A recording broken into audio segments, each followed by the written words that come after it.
આ ત્રણ જન્મથી પૂછો છો ભજનનું મહિમા શું, સત્સંગનો મહિમા શું. ગૌશાલાની બહાર એ કીડો હતો એ હું જ હતો. ગયા જન્મમાં જે ગાયનું જે વાછડો હતો એ પણ હું હતો, પણ સત્સંગ શબ્દ કાનમાં પડવાથી આ જન્મમાં હું રાજકુમાર થઈને જન્મ્યો છું. તમે વિચારો તો એ સત્સંગનો કેટલો મહિમા હશે. ખાલી એક શબ્દ પડવાને કારણે આખી પરિસ્થિતિઓ બદલાઈ જાય. સુખદેવજી મહારાજ રાજા પરીક્ષિતને નામનો મહિમા કહે છે. આપણા ઘરમાં આપણે ત્યાં બાળકો થાય એટલે હારા નામ રાખવા. પહેલાના સમયમાં રામ, કૃષ્ણ, શિવ આદિ નામો આપણે રાખતા હતા. રણછોડ, નિરંજન, આ બધા સારા નામો છે જે મિનિંગફુલ છે. હવે તો નામ એવા રાખે તો આપણને સમજાય નહીં કે કેવું નામ રાખ્યું છે. જ્યારે તમારા બાળકોના નામ રાખો સનાતન વૈદિક ધર્મ પ્રમાણે કોઈ ભગવાનને મળતા જુલતા અથવા તો કોઈ બીજા સારા નામ રાખો, પણ એવા નામ ન રાખો જે કોઈ મિનિંગલેસ હોય. પાશ્ચાત્ય જગતને જે અનુકરણ કરતા હોય. આ દેશ સંસ્કારનો દેશ છે. આ દેશ ઉગતા સૂર્યને પૂજવાવાળો દેશ છે. આથમતા સૂર્યને પૂજવાવાળો આ દેશ નથી. આપણા સંસ્કારો કેક કાપતા આપણને નથી શીખવાડતા. કેક કાપવામાં પણ અપ્રકટ હિંસા રહેલી છે. અમારે એક જેમણે મારી 6 કથાઓ કરાવી એવા નિવૃત્ત જજ સાહેબ, જિલ્લા સત્ર ન્યાયાધીશ ભગવદીયા હિતાબેન પંડ્યા વારંવાર આ વાતને કહે છે. બહુ ભગવદીય એમના ભજન, એમના સાધન તમે જુઓ ને તો આપણને એમ થાય કે સવાયો બ્રાહ્મણ પણ જેટલું ન કરી શકે એટલે આ માવડી કરે છે.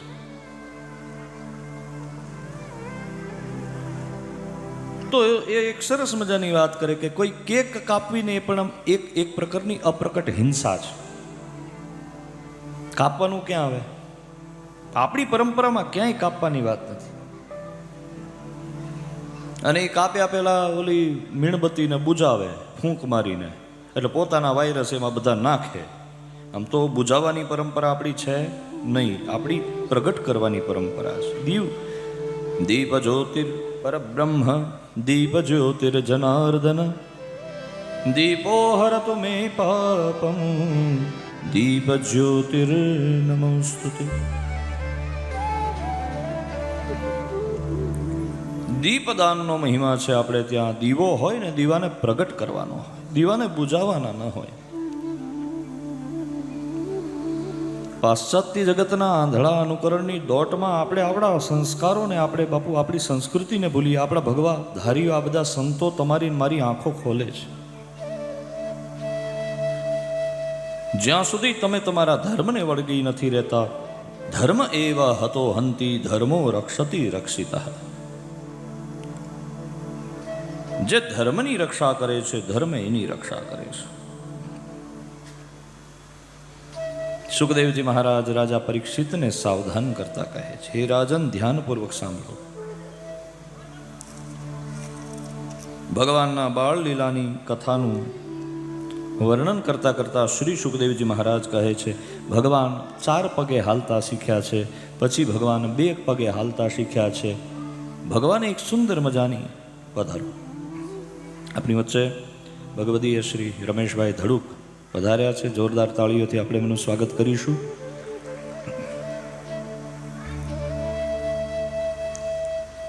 ભગવદીયતા અને ભગવાન પ્રત્યેની રુચિ એ કોણ ઉત્પન્ન કરાવે છે?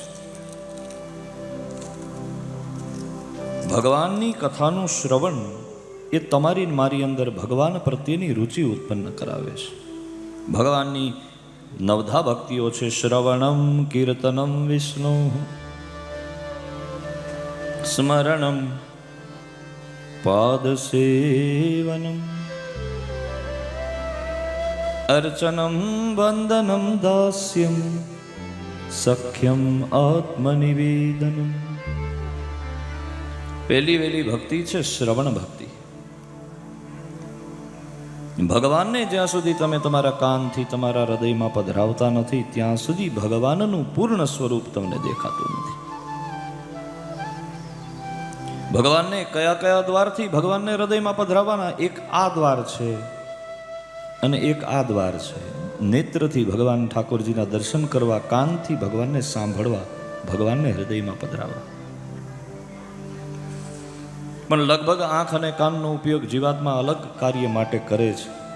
તમે જેવું જોવો એ તમારી અંદર ઉતરે, તમે જેવું સાંભળો એવું તમારી અંદર ઉતરે.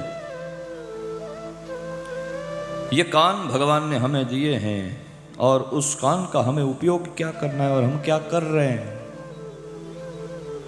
जिन हरि कथा सुनी नहीं काना श्रवण रही भवन समाना. जिन हरि कथा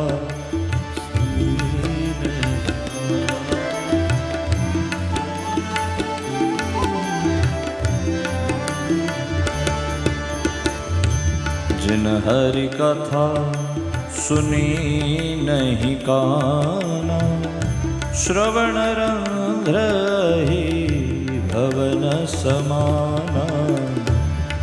श्री राम जय जय राम, श्री राम जय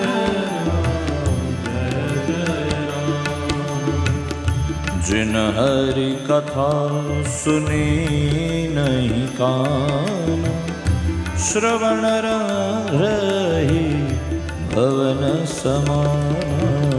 श्री राम जय राम, जय जय राम, श्री राम जय